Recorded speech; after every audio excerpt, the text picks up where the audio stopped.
everyone, welcome back to another episode. In this video, I'm going to let you know how you can set up automatic payment for Bendigo's bank credit card.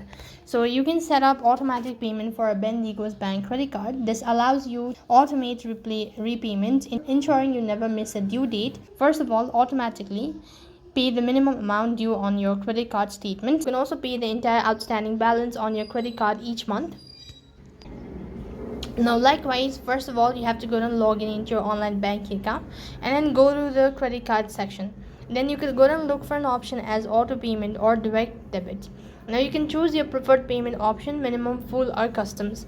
Then you need to enter the balance account details from which the payment will be deducted.